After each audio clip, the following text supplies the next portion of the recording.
చదువుకుంటున్న విద్యార్థులు ఈ కార్యక్రమంలో పాల్గొని తెలంగాణ రాష్ట్రంలో భవిష్యత్తులో SC ST BC minority residential స్కూల్స్లో చదువుకుంటున్న విద్యార్థుల యొక్క దశాదిశను మార్చే డైట్ ఛార్జెస్ కానీ కాస్మెటిక్ ఛార్జెస్ని పెంచడమే కాకుండా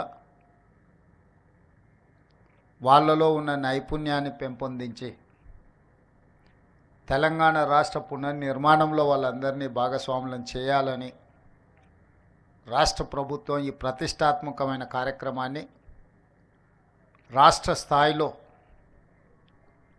మంత్రివర్గ సభ్యులను, పార్లమెంట్ సభ్యులను, శాసనమండలి సభ్యులను, శాసనసభ్యులను, ఐఏఎస్, ఐపీఎస్, ఐఎఫ్ఎస్ ఇతర ఉన్నతాధికారులను ఎవరికి ఎక్కడ అవకాశం ఉంటే అక్కడ రెసిడెన్షియల్ స్కూల్స్లో ఈరోజు ఈ కార్యక్రమంలో పాల్గొనడానికి రాష్ట్ర ప్రభుత్వం ఒక నిర్ణయం తీసుకొని అందులో భాగంగానే ఈరోజు తెలంగాణ రాష్ట్ర ముఖ్యమంత్రిగా ఈ చిల్కూరు సోషల్ వెల్ఫేర్ రెసిడెన్షియల్ స్కూల్లో నేను ఈ కార్యక్రమంలో పాల్గొనడం జరిగింది.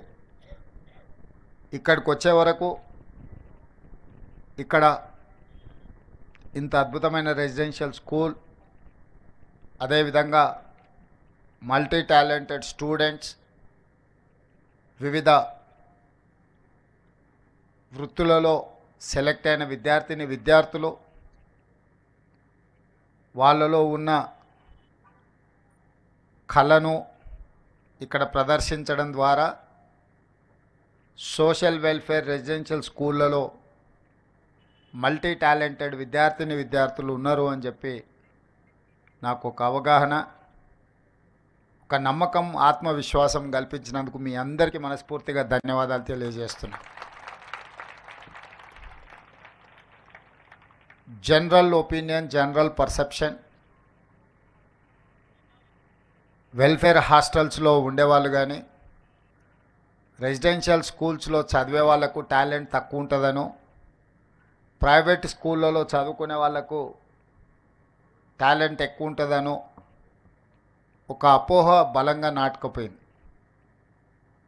ఎందుకు అని అంటే కొన్ని దశాబ్దాలుగా ప్రభుత్వాలు ఎంత ప్రయత్నం చేసినా ఈ వెల్ఫేర్ లేదా రెసిడెన్షియల్ స్కూల్స్ యొక్క ఇమేజ్ను పెంచకపోవడం వల్ల ప్రైవేట్ స్కూళ్ళలో చదువుకుంటేనే నాణ్యమైన విద్య అందుబాటులోకి వస్తుందని, లేదా ఇంగ్లీష్ మీడియం చదువుకుంటేనే విద్యార్థులు రాణిస్తారని చెప్పి ఒక అపోహ బలంగా నాటుకుపోయింది. ఈరోజు ఆ అపోహలను తొలగించాలి. రెసిడెన్షియల్ స్కూల్స్ అంటే మల్టీ టాలెంటెడ్ ఎడ్యుకేషనల్ ఇన్స్టిట్యూట్స్. ఇవి ఈనాడు కాదు, ఆనాడు పివి నరసింహారావు గారు ఉమ్మడి ఆంధ్రప్రదేశ్ ముఖ్యమంత్రిగా ఉన్నప్పుడు మొట్టమొదట రెసిడెన్షియల్ స్కూల్స్ విధానాన్ని వారు ప్రవేశపెట్టడం జరిగింది. సర్వేల్ గ్రామంలో, మునుగోడు శాసనసభ నియోజకవర్గం నల్గొండలో, నాకు తెలిసి 1971 ఆ ప్రాంతంలో పివి నరసింహారావు గారు మొట్టమొదటి రెసిడెన్షియల్ స్కూల్ని ప్రారంభించి ఉమ్మడి రాష్ట్రంలో ఉండే విద్యార్థులకు అవకాశం కల్పిస్తే అక్కడి నుంచి చాలామంది ఐఏఎస్లు, ఐపీఎస్లు చాలామంది అక్కడ సర్వేల్ రెసిడెన్షియల్ స్కూల్లో చదువుకునే వాళ్ళు సెలెక్ట్ అయ్యారు. ఉదాహరణ, ఈరోజు పబ్లిక్ సర్వీస్ కమిషన్ చైర్మన్గా నియామకం జరిగిన, మొన్నటి వరకు విద్యాశాఖ ప్రిన్సిపల్ సెక్రటరీ బాధ్యతలు నిర్వహించిన special chief secretary Burra Venkatesham గారు ఈరోజు తెలంగాణ పబ్లిక్ సర్వీస్ కమిషన్ చైర్మన్గా నియామకం జరిగిన వారు సర్వేల్ రెసిడెన్షియల్ స్కూల్స్లో చదువుకున్న ఒక విద్యార్థి.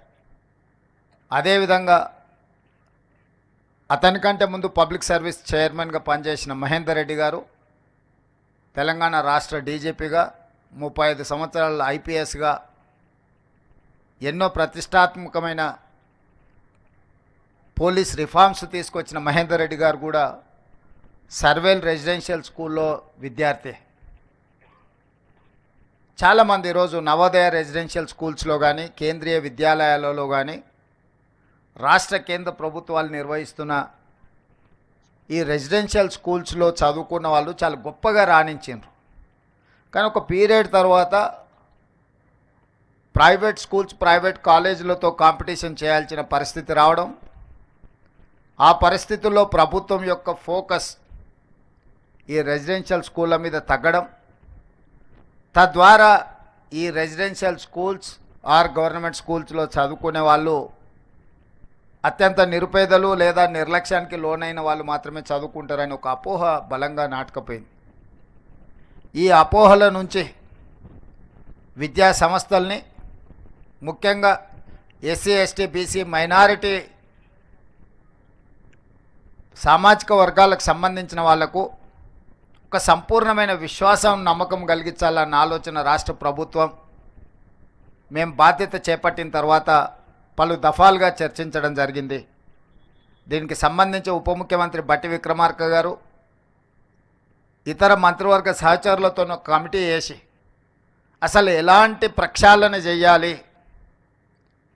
ఏ విధంగా విధి విధానాలలో మార్పు తీసుకొచ్చి అధికారులతో పాటు ప్రజాప్రతినిధులను కూడా ఒక బాధ్యత అప్పగించి ఒక సోషల్ రెస్పాన్సిబిలిటీ, ఒక సామాజిక బాధ్యతగా తప్పకుండా ఈ రెసిడెన్షియల్ స్కూళ్ళలో విద్యా ప్రమాణాలను పెంచాలి, నాణ్యమైన వసతులను కల్పించాలని ఒక దృఢ సంకల్పంతో ఈనాడు తెలంగాణ రాష్ట్ర ప్రభుత్వం ముందుకు వెళ్తుంది. అందులో భాగంగానే 8 సంవత్సరాల నుంచి డైట్ ఛార్జెస్ ఎప్పుడు పెంచలే. గత ప్రభుత్వం పెంచాలన్న ఆలోచన కూడా చేయలే. అంటే పూర్తిగా తెలంగాణ రాష్ట్రం ఏర్పడ్డ తర్వాత డైట్ ఛార్జెస్ విషయంలో కావచ్చు, కాస్మెటిక్ ఛార్జెస్ విషయంలో కావచ్చు, లేదా మౌలిక వసతులకు సంబంధించిన అంశాలలో కావచ్చు, ఆనాటి ప్రభుత్వం ప్రాధాన్యత ఇవ్వలేదు. తద్వారా ప్రతిష్ట కలిగిన ఈ రెసిడెన్షియల్ స్కూల్స్ అన్నీ కూడా ప్రతిష్ట కోల్పోయి ప్రజలలో విశ్వాసం సన్నగిలే పరిస్థితి వచ్చినప్పుడు రాష్ట్ర ప్రభుత్వం స్పష్టంగా ఆలోచన చేసి మళ్ళీ ఆ విశ్వాసాన్ని పునరుద్ధరించాలి, ఒక నమ్మకం కలిగించాలి. ఈ ప్రభుత్వం అంటే ప్రభుత్వం మా కోసం పనిచేస్తుంది, ప్రభుత్వం మా ప్రభుత్వం ప్రజా ప్రభుత్వం అని ఒక నమ్మకం విశ్వాసాన్ని కల్పించాలన్న ఆలోచనతో సింగిల్ స్ట్రోక్లో డైట్ ఛార్జెస్ విషయంలో 40% ఛార్జెస్ పెంచడం ద్వారా నాణ్యమైన ఫుడ్ని ఈరోజు మన విద్యార్థులకు ఇవ్వడం ద్వారా ఆరోగ్యవంతమైన తెలంగాణగా తీర్చిదిద్దాలని మన ప్రభుత్వం భావించింది. కాస్మెటిక్ ఛార్జెస్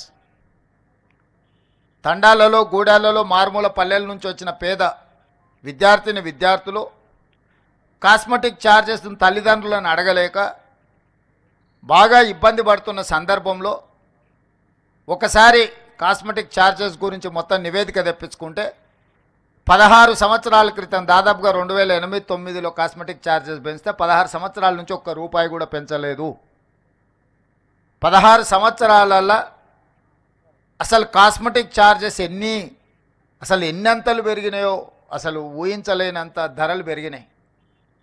మరి 2008లో నిర్ధారించిన కాస్మెటిక్ ఛార్జెస్ ఏ మూలకు విద్యార్థులకు సరిపోవడం లేదు. పోనీ అవైనా ప్రతి నెల విద్యార్థులకు చేరుతున్నాయంటే, లేదా 6 నెలలకు సంవత్సరానికి ఒకసారి ఇస్తే అవి ఎలాంటి ఉపయోగం లేకపోవడం ద్వారా ఈ పిల్లలు తల్లిదండ్రులను అడగడానికి మొహమాట పడి ఇబ్బంది పడి, ఒకవేళ తల్లిదండ్రులను అడిగినా ఒకసారి ఇవ్వడానికి ఉండి లేకపోవడం వల్ల చాలా ఇబ్బందులు ఎదుర్కొంటున్నారు. అందుకే ఈరోజు కాస్మెటిక్ ఛార్జెస్ 16 సంవత్సరాల తర్వాత పెంచుతున్నాం కాబట్టి మోర్ దాన్ 200% ఈరోజు మనం పెంచుకోవడం జరిగింది. స్వతంత్రం వచ్చినప్పటి నుంచి ఈ రోజు వరకు diet charges at a time 40% పెంచడం కానీ, కాస్మెటిక్ ఛార్జెస్ 200%కి పైగా పెంచడం అనేది జరగలేదు. మొదటిసారి తెలంగాణ రాష్ట్ర ఏర్పాటులో, తెలంగాణ రాష్ట్ర ప్రభుత్వంలో ఈనాడే ఇంత గొప్పగా ఛార్జెస్ పెంచడం జరిగింది. ఇంతటితో మా బాధ్యత తీరలేదు, నెరవేరలేదు. ఇది మొదటి పునాది రాయి మాత్రమే.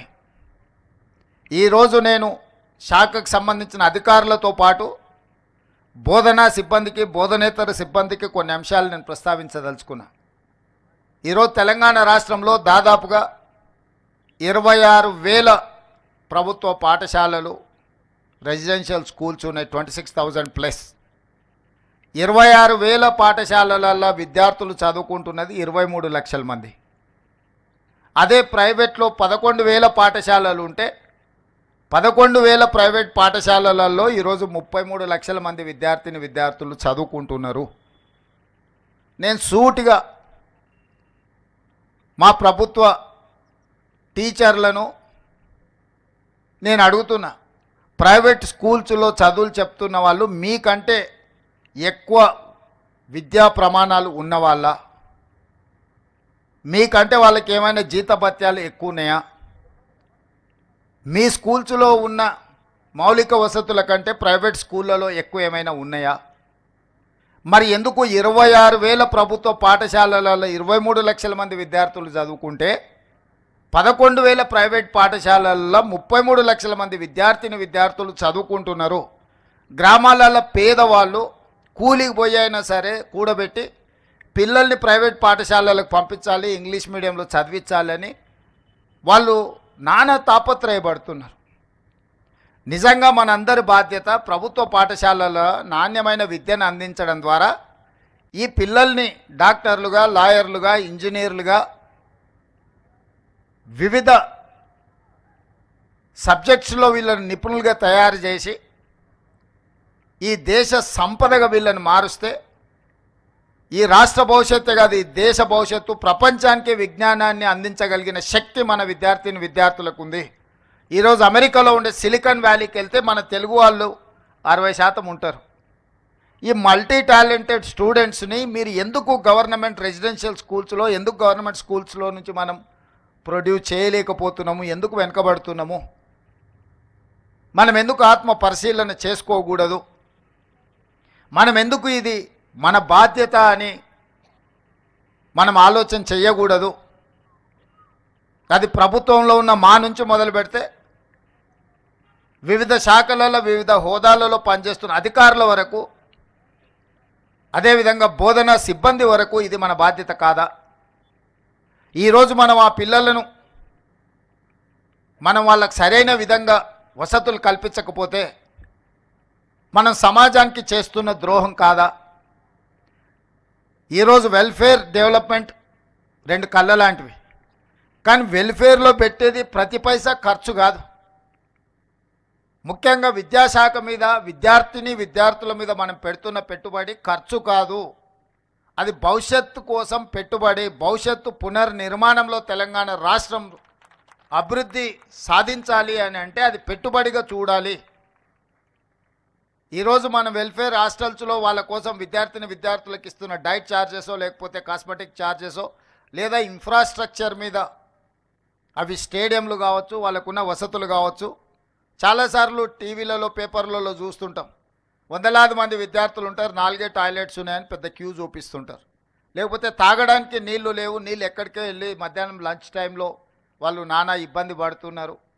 లేకపోతే పిల్లలు పడుకోవడానికి చలికాలం వస్తే కనీసం వసతులు కూడా లేవు, కనీసం కప్పుకోవడానికి దుప్పట్లు కూడా లేవు.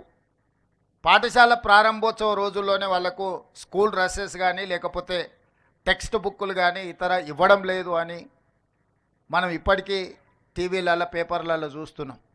ప్రతిసారి అకాడమిక్ ఇయర్ స్టార్టింగ్లో ఈ సమస్యలను అన్నిటిని చూస్తున్నాం. మరి 40, 50, 60, 70 ఏండ్ల నుంచి మనం నేర్చుకున్నది ఏంది? మనకు తెలుసు నెక్స్ట్ ఇయర్ జూన్లో అకాడమిక్ ఇయర్ స్టార్ట్ అవుద్ది అని.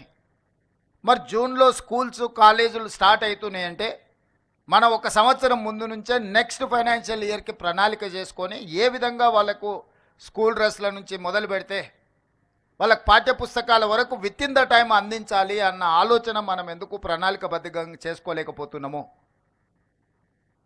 మనం ఐఏఎస్లని, ఇంత ఉన్నతాధికారులను, ఇంత వ్యవస్థను పెట్టుకొని ఈ వ్యవస్థ ఈ సమస్యను పరిష్కరించడానికి ఎందుకు మనం ప్రణాళికబద్ధంగా ముందుకు వెళ్తలేము?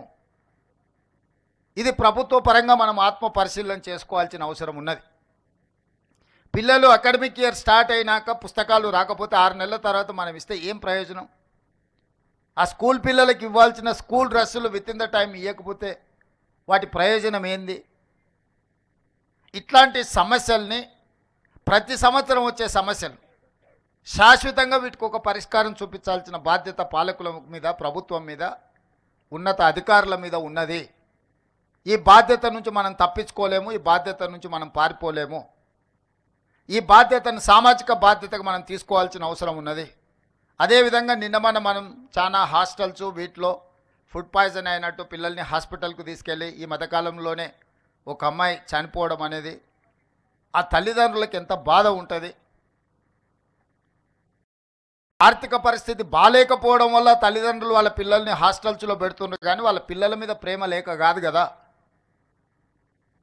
వందలాది కోట్ల రూపాయలు సంపాదించిన తల్లిదండ్రులకు వాళ్ళ పిల్లల మీద ఎంత ప్రేమ ఉంటుందో, రోజు కూలీ చేసుకున్న పేదవాడికి కూడా తన కన్న బిడ్డల మీద అంతకంటే ఎక్కువ ప్రేమ ఉంటుంది తప్ప తక్కువేం ఉండదు.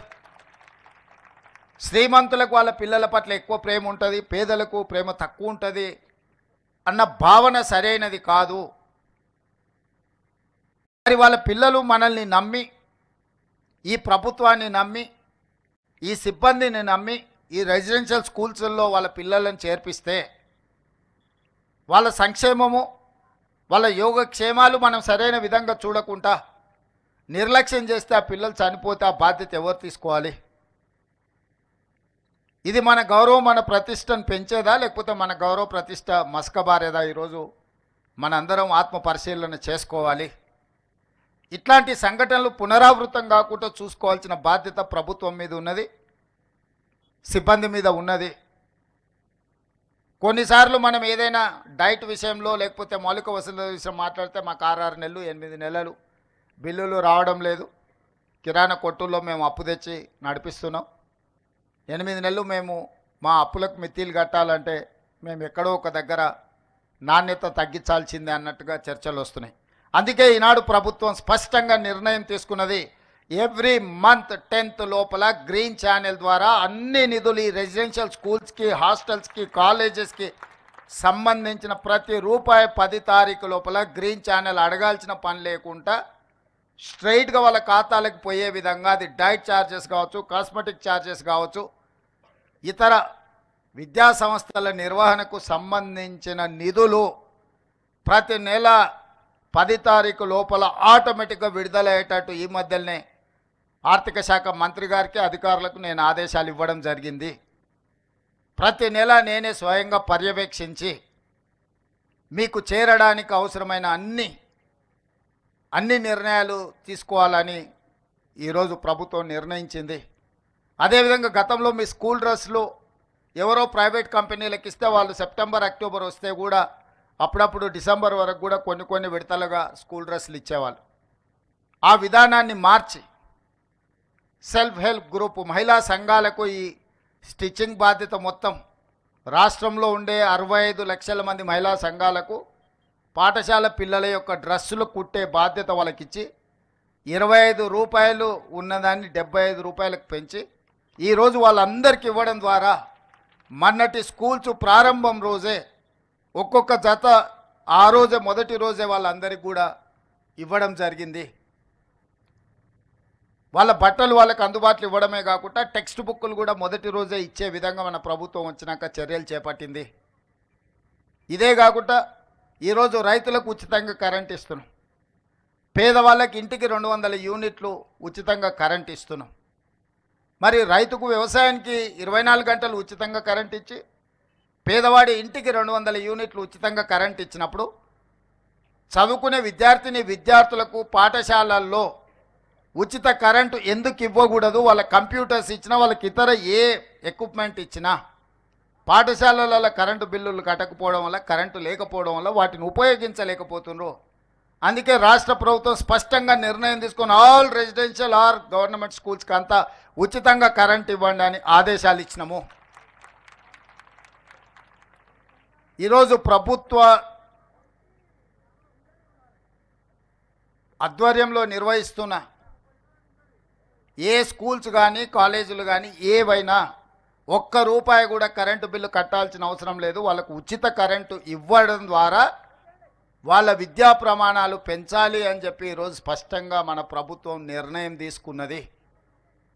ఇదే కాకుండా ఈరోజు డైట్ ఛార్జెస్ మెనూను కూడా మనం రిఫార్మ్ చేసుకొని ఒక మంచి డైట్ ఛార్జెస్ ఇవ్వడమే కాకుండా అధికారులను కూడా ప్రతిరోజు మీతో పాటు తినే విధంగా మీ బోధన సిబ్బంది, బోధనేతర సిబ్బంది, కలెక్టర్లకు, జిల్లా స్థాయి అధికారులకు కూడా నేను ఆదేశాలు ఇచ్చిన. ఖచ్చితంగా వారంలో మీరు 2 రోజులు 3 రోజులు ఈ పాఠశాలలు, పర్టికులర్గా రెసిడెన్షియల్ స్కూల్స్ విజిట్ చేయాలా. విద్యార్థులతో కూర్చొని భోజనం చేయాలి. భోజనం యొక్క నాణ్యత ఏ విధంగా ఉందో రిపోర్ట్ చేయాలి. అదేవిధంగా ఎమ్మెల్యేలకు, మంత్రులకు కూడా వాళ్ళు ఎక్కడ క్షేత్రస్థాయిలో విజిట్లకు పోయినా తప్పకుండా పాఠశాలల్ని సందర్శించాలి అని చెప్పి ఆదేశాలు ఇవ్వడం జరిగింది. ఐఏఎస్, ఐపీఎస్ అధికారులు కూడా ఇక ముందు మీ దగ్గరకు వచ్చి మీ లోకల్గా ఉండే ఎస్ఐలు, ఎంఆర్ఓలు, ఎంపీడీఓలే కాదు, మీ జిల్లా కలెక్టర్లు, మీ జిల్లా ఎస్పీలు, ఉన్నతాధికారులు కూడా మీ పాఠశాలలకు వచ్చి మీ పిల్లలందరినీ కలిసి, ఈ పిల్లలందరినీ కలిసి అసలు మీకున్న సాధక బాధకాలు తెలుసుకొని మీ బోధన విషయంలో కానీ, మీ భోజన విషయంలో కానీ ఉన్న నాణ్యత ప్రమాణాలను పరిశీలించడానికి అధికారులందరికీ ఆదేశాలు ఇవ్వడం జరిగింది. ఇంక్లూడింగ్ చీఫ్ సెక్రటరీ క్షేత్రస్థాయిలో పర్యటనలు చేయమని మన ప్రభుత్వం ఆదేశాలు ఇచ్చింది. భవిష్యత్తులో మీ కలెక్టర్లు, మీ ఎస్పీలు మీ దగ్గర వచ్చి కూర్చుంటారు. మీరు వాళ్ళని చూసి ఇన్స్పైర్ కావచ్చు.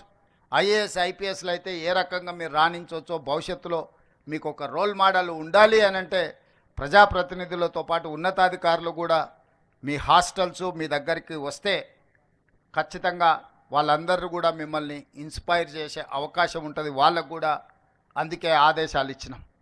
ఇదే కాకుండా ఈరోజు డాక్టర్లుగానో, లాయర్లుగానో, ఇంజనీర్లుగానో, ముఖ్యంగా ఇంజనీరింగ్ సైడ్ ఎవ్రీ ఇయర్ మనం ఆల్మోస్ట్ 1,00,000 నుంచి 1,10,000 మంది ఇంజనీరింగ్ విద్యార్థులు పట్టాలు తీసుకొని బయటకు వస్తారు. ఉద్యోగాలు 10,000 మందికి కూడా వస్తలేవు. దీని కారణం ఏంది అంటే పట్టా సర్టిఫికేట్ తీసుకుంటారు కానీ వృత్తి నైపుణ్యం ఉండడం లేదు, స్కిల్ లేకపోవడం వల్ల. అందుకే ఈరోజు డిప్లొమా నుంచి certificate course, diploma course, degree course ఏది మీ సర్టిఫికేట్ వచ్చినా మీకు నైపుణ్యం లేకపోతే మీకు ఉద్యోగ ఉపాధి అవకాశాలు రావు. మీరు ఉద్యోగం చేయడమే కాదు, 10 మందికి ఉద్యోగాలు ఇవ్వాలంటే మీలో నైపుణ్యం పెరగాలి. అందుకే తెలంగాణ రాష్ట్రంలో 75 ఐటీఐలను, ఇండస్ట్రియల్ ట్రైనింగ్ ఇన్స్టిట్యూట్స్ 50-60 సంవత్సరాల క్రితం మొదలు పెడితే వాటి సిలబస్ ఆ రోజుల్లోనే నిర్ణయించారు. ప్రపంచం ఎంతో వేగంగా అభివృద్ధి పదం వైపు నడుస్తుంది కానీ అక్కడ సిలబస్ మాత్రం మారలే. మనం పుట్టకముందు ఉన్న సిలబస్ ఈరోజు మనం అక్కడ ట్రైనింగ్ తీసుకుంటున్నాం. ప్లంబరో, ఎలక్ట్రీషియనో, మెకానికో, లేకపోతే ఇతర చాలా అంశాల పట్ల మనం ట్రైనింగ్ తీసుకుంటున్నాం. కానీ అది బయటకు వస్తే మనం ఇక్కడ నేర్చుకుంటున్న దానికి బయట ప్రపంచంలో ఉన్నదానికి ఏమాత్రం పొంతం లేదు. ఎంతో అవుట్డేటెడ్ అయిపోయిన సిలబస్ నేర్చుకుంటున్నాం. అందుకే టాటా ఇన్స్టిట్యూట్తో మాట్లాడి, టాటా కంపెనీతో మాట్లాడి ఈ రాష్ట్రంలో ఉన్న 75 ఐటీఐలను ఏటీసీలుగా, ఏటీసీ అంటే advanced technology centres, skill upgradation, ఆ ఐటీఐలలో చేరుతున్న వేలాది మంది విద్యార్థులకు టాటా సంస్థ, తెలంగాణ రాష్ట్ర ప్రభుత్వం కలిసి అప్గ్రేడ్ చేయడానికి 2,400 రూపాయలు ఖర్చు పెడితే, 2,400 కోట్ల రూపాయలు మనం ఖర్చు పెడితే 2,100 కోట్ల రూపాయలు టాటా కంపెనీనే ఖర్చు పెడుతుంది. రాష్ట్ర ప్రభుత్వం కేవలం 300 కోట్లే. 14% స్టేట్ గవర్నమెంట్ పెడితే 86% టాటా సంస్థ పెట్టి ఈ 75 ఐటీఐలను ఏటీసీలుగా అప్గ్రేడ్ చేసి అందులో చేరుతున్న వాళ్ళకి ఈనాడు పోటీ ప్రపంచంలో ఏ టాలెంట్ అవసరం ఉందో ఆ టాలెంట్ నేర్పించి వాళ్ళకు ఉద్యోగాలు కూడా టాటా కంపెనీ ఇవ్వడానికి ఈరోజు ముందుకు వచ్చింది. ఇది ఒక గొప్ప మార్పు తెలంగాణ రాష్ట్రంలో. 75 సంవత్సరాల తర్వాత ఒక ప్రైవేట్లో 100% సక్సెస్ స్టోరీ ఉన్న ఒక ప్రముఖ సంస్థ రాష్ట్ర ప్రభుత్వ భాగస్వామ్యం తీసుకొని 2,400 కోట్ల రూపాయలు ఖర్చు పెట్టి గవర్నమెంట్ మీద భారం పడకుండా రోబోస్ కూడా ఐటీఐలలో, ఏటీసీలలో ఈరోజు వాళ్ళు పెడుతున్నారు. వాళ్ళు ఇన్స్ట్రక్టర్స్ను వాళ్ళే తీసుకొస్తున్నారు.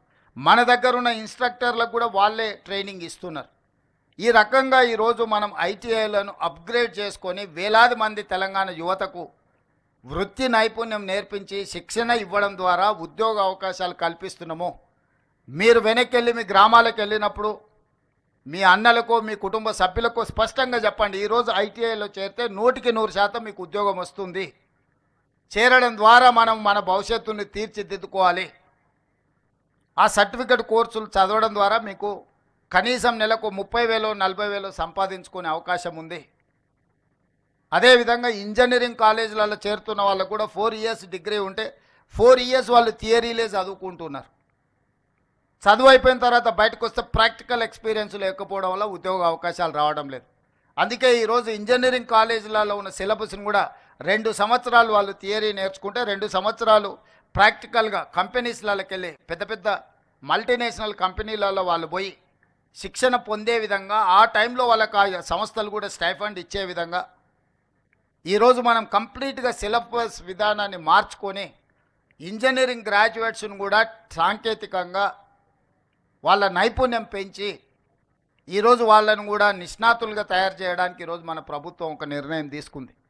ఇదే కాదు, ఈరోజు యంగ్ ఇండియా స్కిల్స్ యూనివర్సిటీ ప్రభుత్వ ఆధ్వర్యంలో చాలా యూనివర్సిటీలు ఉన్నాయి. యూనివర్సిటీలు అనుకున్నంత స్థాయిలో పనిచేయకపోవడం వల్ల యంగ్ ఇండియా స్కిల్స్ యూనివర్సిటీ అని ఈ రంగారెడ్డి జిల్లాలోనే మనము మహేశ్వరం శాసనసభ నియోజకవర్గ పరిధిలో 60 ఎకరాల ఒక యూనివర్సిటీ నిర్మించుకుంటున్నాం. దీనికి పీపీపీ మోడల్ అంటే పబ్లిక్ ప్రైవేట్ పార్ట్నర్షిప్. ఈరోజు మహీంద్రా వెహికల్స్ మనం చూస్తున్నాం. అంత పెద్ద కార్పొరేట్ సంస్థ యజమాని ఈరోజు young India skill university chairperson, అతనే బోర్డ్ చైర్మన్గా ఉంటాడు. అందులో రెడ్డి ల్యాబ్స్ కానీ అరబిందో కానీ ఇతర ఫార్మా కానీ ఐటీ కానీ డిఫరెంట్ కంపెనీలకు సంబంధించిన సీఈఓలు ఆ బోర్డు డైరెక్టర్స్గా ఉండి వాళ్ళే సిలబస్ తయారు చేసి వాళ్ళే విద్యార్థులను సెలెక్ట్ చేసి వాళ్ళే ట్రైనింగ్ ఇచ్చి సర్టిఫికెట్ కోర్సులు, డిప్లొమా కోర్సులు, డిగ్రీ కోర్సులు అందులో వాళ్ళకు నేర్పించి అందులో చదువుకున్న వాళ్ళందరినీ వాళ్ళే ఉద్యోగాలు ఇచ్చే విధంగా ఈరోజు మల్టీ టాలెంటెడ్ విద్యార్థులందరినీ కూడా శిక్షణ ఇచ్చి వాళ్ళ కంపెనీలలో తీసుకోవడానికి ఈరోజు యంగ్ ఇండియా స్కిల్స్ యూనివర్సిటీని ఈరోజు మనం ప్రారంభించుకున్నాం. దేశానికే ఆదర్శం ఈ యంగ్ ఇండియా స్కిల్స్ యూనివర్సిటీ. అదేవిధంగా స్పోర్ట్స్, మొన్ననే ఒలింపిక్ గేమ్స్ ఇవన్నీ చూసినాం. మనం 140 కోట్ల జనాభా ఉన్న మనము ఒక్క గోల్డ్ మెడల్ కూడా తెచ్చుకోలే. మరి ఇంతమంది యువత ఉండి మనము స్పోర్ట్స్లో రాణించకపోతే ప్రపంచ దేశాల ముందు మన దేశానికి అవమానం కాదా? నేను మొన్న సౌత్ కొరియా పోయి వచ్చిన. అక్కడ సౌత్ కొరియా స్పోర్ట్స్ యూనివర్సిటీ పోతే ఆ దేశానికి 32 మెడల్స్ వస్తే ఆ ఒక్క యూనివర్సిటీలోనే 16 మెడల్స్ వచ్చినాయి. ఒక అమ్మాయికి 3 గోల్డ్ మెడల్స్ వచ్చినాయి ఆర్చరీలో. అంటే ఒక అమ్మాయి ఆ యూనివర్సిటీలో చదువుకొని రాణిస్తే శిక్షణ తీసుకుంటే ఒకే అమ్మాయి ఒలింపిక్స్లో 3 గోల్డ్ మెడల్స్ సాధించింది. ఒక చిన్న దేశము హైదరాబాదు నగరంలో ఎంత జనాభా ఉందో టోటల్గా దేశంలో అంత జనాభా ఉంది. అట్లాంటి వాళ్ళు 32-34 మెడల్స్ ఒలింపిక్స్లో తెచ్చుకుంటే 140 కోట్ల జనాభా ఉన్న భారతదేశం గుడ్లప్పగిచ్చి చూస్తుంది. ఇది మన దేశానికే గౌరవం కాదు. అందుకే తెలంగాణ రాష్ట్రం ఆలోచించి 2028 ఒలింపిక్స్లో ఖచ్చితంగా గోల్డ్ మెడల్స్ తెలంగాణ రాష్ట్రానికి సంబంధించిన క్రీడాకారులే సాధించాలి అని యంగ్ ఇండియా స్పోర్ట్స్ యూనివర్సిటీని కూడా మనం ప్రారంభించుకుంటున్నాము. మొన్ననే మనం ఆర్డినెన్స్ తీసుకొచ్చిన అసెంబ్లీలో బిల్లు పాస్ చేసి స్పోర్ట్స్ యూనివర్సిటీతో పాటు స్పోర్ట్స్ అకాడమీ ఎవరైతే టాలెంటెడ్ పిల్లలు ఉన్నారో వాళ్ళకు పూర్తిగా గవర్నమెంట్ శిక్షణ ఇచ్చి వాళ్ళకి అన్ని వసతులు ఏర్పాటు చేసి క్రీడలలో వాళ్ళని రాణించే విధంగా వాళ్ళకి శిక్షణ ఇవ్వాలి అని ఈరోజు రాష్ట్ర ప్రభుత్వం నిర్ణయం తీసుకున్నది. ఈరోజు మనము క్రీడలలో రాణించకపోతే మన దేశం యొక్క గౌరవం ప్రతిష్ట ప్రపంచ దేశాల ముందు రాణించదు. వీటన్నిటిని దృష్టిలో పెట్టుకోవాలి. మనం మీకు తెలుసు నిఖత్ జరీన్ అని ఒక అత్యంత సామాన్యమైన కుటుంబం నిజామాబాద్ నుంచి బాక్సింగ్ ఛాంపియన్షిప్ సాధిస్తే ఆ అమ్మాయికి మనము స్పోర్ట్స్లో రాణించినందుకు DSP post group 1 DSP post డైరెక్ట్గా అన్ని మినహాయింపులు ఇచ్చేసి ఆ అమ్మాయిని డిఎస్పి అధికారిగా నియమించినాం. సిరాజ్ క్రికెట్లో రాణిస్తే అతనికి ఎడ్యుకేషన్ లేకపోయినా అతనికి పూర్తిగా రిలాక్సేషన్ ఇచ్చి అతను కూడా డిఎస్పి ఉద్యోగం ఇచ్చినాం. నేను ఎందుకు ఈ విద్యార్థుల ముందు ఇవన్నీ ప్రస్తావిస్తున్నా అంటే చదువుకుంటేనే ఉద్యోగం వస్తుంది, చదువుకుంటేనే మన లైఫ్కి ఒక భద్రత ఉంటుందని కాదు. మీరు క్రీడలలో రాణించిన డెఫినెట్గా ప్రభుత్వ ఉద్యోగాలే కాదు ప్రపంచంలో ఎన్నో అవకాశాలు ఎదురు చూస్తున్నాయి మన కోసము. క్రీడలలో రాణించండి. మల్టీ టాలెంటెడ్ ఇంతకుముందు అక్కడ పిల్లలు మరి వాళ్ళు ట్రైనింగ్ ఎవరిచ్చినో అద్భుతంగా మృదంగ వాద్యం కానీ లేకపోతే ఇక్కడ నందకిషోర్ అబ్బాయి పాడిన విధానం కానీ ఇవన్నీ మీలో ఉన్న దాగిన మట్టిలో మాణిక్యాలు. మీరు వీటిని మీలో ఉన్న ఎక్స్ట్రా టాలెంట్ ఏది ఉందో టీచర్స్ కానీ ఇక్కడ ఉండే సిబ్బంది కానీ నా సూచన, ఎక్స్ట్రా టాలెంటెడ్ స్టూడెంట్స్ని పికప్ చేయండి. అది స్పోర్ట్స్ కావచ్చు, గేమ్స్ కావచ్చు, అదర్వైజ్ అదర్ టాలెంట్స్ ఏవైనా ఉంటే వాళ్ళని గుర్తించండి, వాళ్ళకి శిక్షణ ఇప్పిద్దాము. వాళ్ళు భవిష్యత్తులో బాగా రాణించే విధంగా ప్రభుత్వం వాళ్ళకి అన్ని రకాల వసతులు మనం ఏర్పాటు చేద్దాము. మల్టీ టాలెంటెడ్ ఎడ్యుకేషనల్ హబ్గా మన వెల్ఫేర్ స్కూల్స్ని, కాలేజీలని, వెల్ఫేర్ హాస్టల్స్ని తీర్చిదిద్దాలి. అదేవిధంగా మా యాదయ్య గారు రోడ్ల గురించి కలిసినప్పుడల్లా ఖచ్చితంగా చేవెళ్ళ నియోజకవర్గానికి సంబంధించి అభివృద్ధి గురించి అడుగుతూనే ఉంటాడు. అదేవిధంగా ప్రిన్సిపాల్ గారు కూడా ఇక్కడ టాయిలెట్స్ విషయంలో కానీ, క్లాస్ రూమ్స్ కానీ, అదేవిధంగా స్టేడియం గురించి వీటన్నిటి గురించి అడిగినరు. తప్పకుండా ఇక్కడ శ్రీధర్ అధికారిగా ఉన్నారు, వారికి సూచన చేస్తున్నా ఈ Chilkur residential social welfare residential స్కూల్స్కి ఏ ఒక్కటి కూడా తక్కువ ఉండడానికి వీల్లేదు.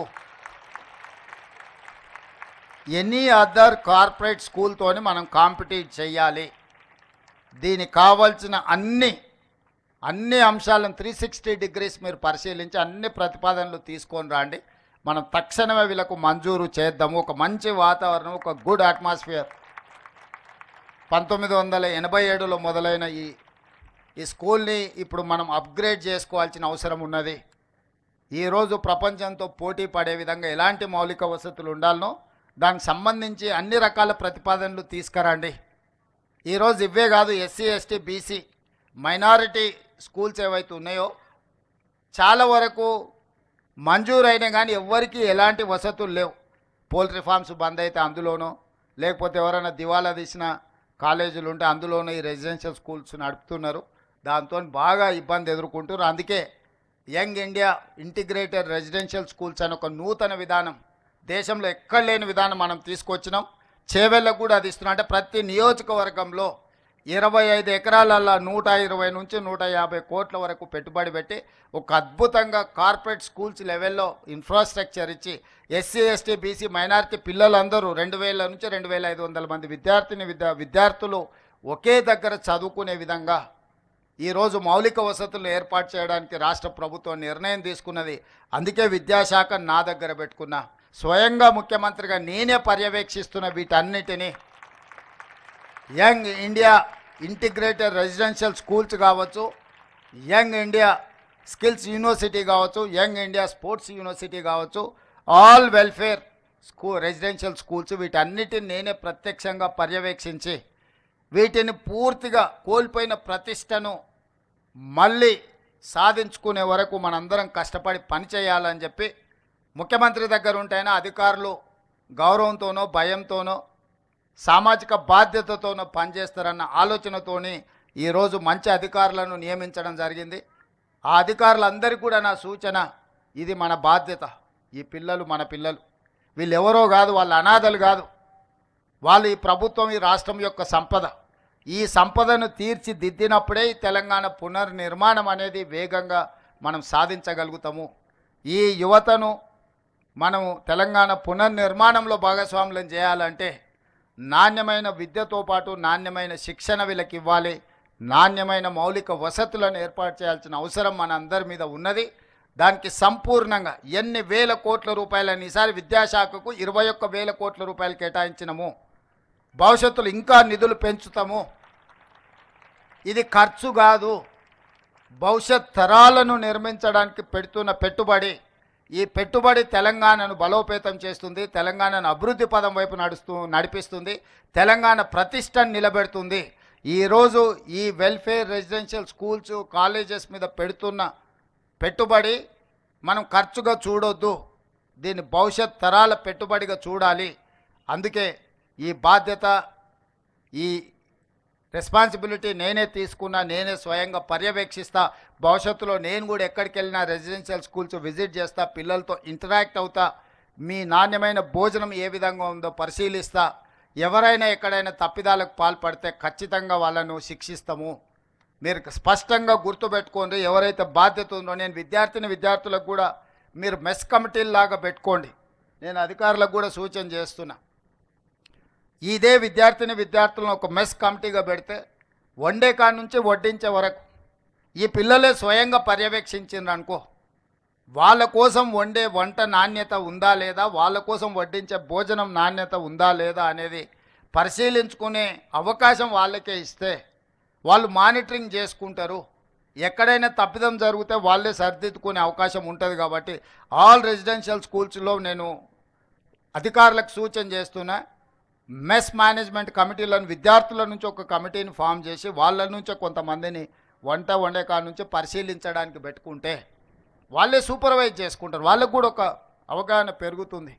వాళ్ళకి మనం ఎంత ఛార్జెస్ ఇస్తున్నాం, ఎంత ఖర్చు పెడుతున్నాం, ఎంతమంది విద్యార్థులు ఉన్నారు, ఏమైనా లెక్కలు తప్పు రాస్తున్నామా, లేకపోతే వాళ్ళకి మనం ఇస్తున్న నిధులు సరిపోతున్నాయా లేదా వాళ్ళే అంచనా వేసుకుంటే వాళ్ళు స్పష్టంగా ఒక మంచి కార్యక్రమాన్ని తీసుకోవడానికి అవకాశం ఉంటుంది.